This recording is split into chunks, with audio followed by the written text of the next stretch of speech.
Sir বলি একটা কথা, সেটা তো আমরা ভোটার দিই না, হ্যাঁ, ওই আপনি ভোট দেন না। মেম্বাররাই ওদের না, না, বিধান। না, মেম্বার না, আমি আপনারা সেটাই যাদেরকে বলছি। নির্বাচন করেন তারা রাষ্ট্রপতিদের নির্বাচন করেন, বুঝতে পারলাম? হ্যাঁ স্যার, হ্যাঁ স্যার, সেটাই রাষ্ট্রপতিও বলছি। নির্বাচনের মাধ্যমেই আসে, রাষ্ট্রপতিও নির্বাচনের মাধ্যমেই আসে। মানে সেটা আমরা করি না স্যার, আপনারা ভোট দেন না, হ্যাঁ, আপনারা জনগণের দ্বারা আপনারা হয় যাকে না, সিলেক্ট আপনারা যাকে সিলেক্ট করেছেন তারা ভোট দেয়। তারা ভোট দেয়। হ্যাঁ, স্যার সেটাই এটাই। লোকসভার বলছি। সদস্য স্যার বলছি হ্যাঁ, স্যার, বলেন না। লোকসভার সদস্য হচ্ছে স্যার, লোকসভার সদস্য হচ্ছে 550 জন। আর যেটা তাদেরকে কি রাজ্যসভা বলে, আছে তাদেরকে সেটা কি বলে, তাদেরকে কি বলে, লোকসভা সদস্যদের কি বলে? লোকসভার সদস্যদেরকে আর বিধানসভা এমপি সদস্যদের স্যার, কি বলে? এমপি। এমপি। আর লোকসভা আর সদস্যকে বিধানসভার এমপি, আর বিধানসভায় এমএলএ। এমএলএ, হ্যাঁ মেম্বার অফ লেজিসলেটিভ অ্যাসেম্বলি। আর লোকসভার হলো মেম্বার অফ পার্লামেন্ট। আচ্ছা, এই পার্লামেন্ট আর অ্যাসেম্বলি গল্পটা কি, এমএলএ এমপিটা কি একটু বলেন তো কেউ, এর এমএলএ অ্যাকচুয়াল আছে স্যার, কি? প্রতিটা বিধানসভার একটা করে এমএলএ থাকে। হ্যাঁ, তো এমএলএরা কি স্যার কাজটা ওর, ওর কাজ কি? ওর কাজ কি? এমএলএ হয়ে গেল, ব্যাস হয়ে গেল, কাজ কি ওর? এমএলএ এর কাজ কি, এমপির কাজ কি? মানে তার এলাকার সমস্ত কাজ দেখভাল করা এমএলএ এর কাজ। হ্যাঁ, সমস্ত কাজ দেখভাল করা, তা এমএলএ আর এমপির কাজ কি? তাহলে এমএলএ ছিল সমস্ত কাজ দেখে, তাহলে এমপি কিসের জন্য আছে আবার? কেন আছে এটা আমাকে একটু বলেন, বলতে পারলাম? আমি আমার কোশ্চেনটা বলতে পারলাম? হ্যাঁ স্যার। আচ্ছা, কেন? তার জন্য এমএলএ থাকলেই হতো, এমপি আবার কেন?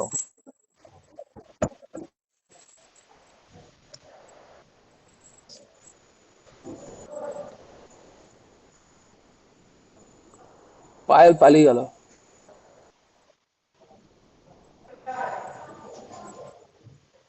আচ্ছা, স্যার এই স্যার এমএলএ হচ্ছে বিধানসভা লোকসভার ব্যাপারটা বুঝিয়ে দেন না স্যার, এমএলএ সেটা আমার খুব গন্ডগোলই স্যার লাগে।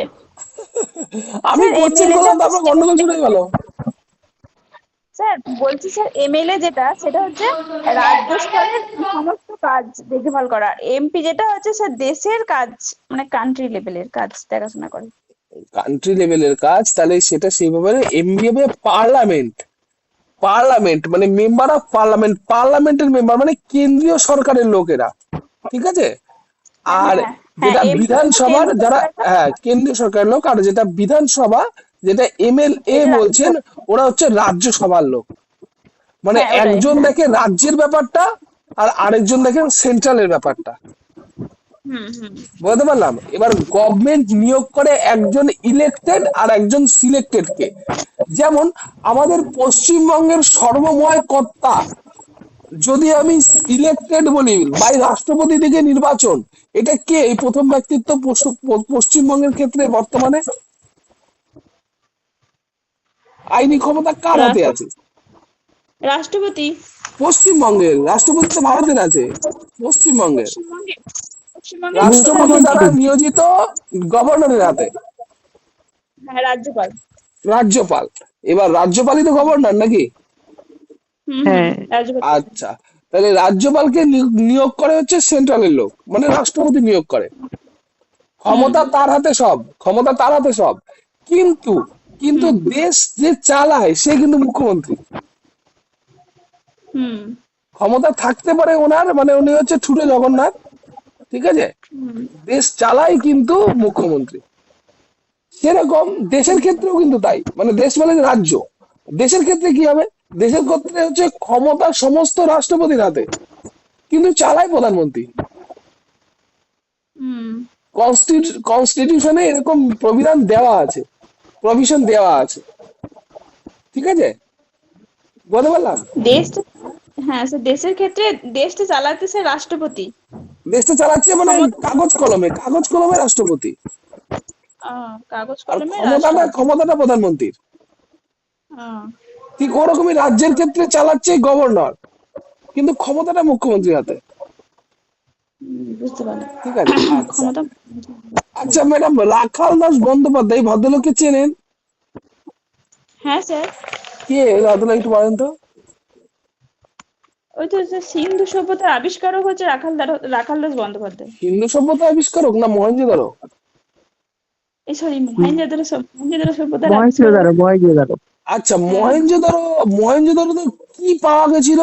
যেখানে ইতিহাস মহেঞ্জোদারো কি পাওয়া গেছিল? রাখালদাস বন্দ্যোপাধ্যায় কি পেয়েছিল এখানে?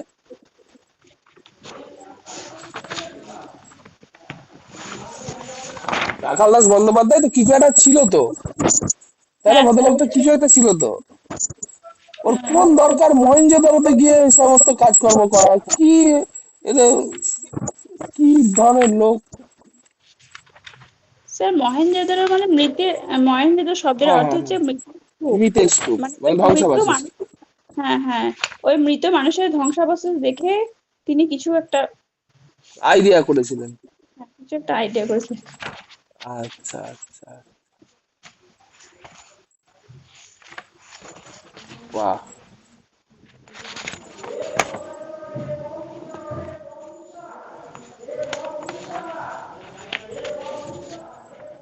আচ্ছা ম্যাডাম, কারো কিছু ডেমো টিচিং আছে নাকি?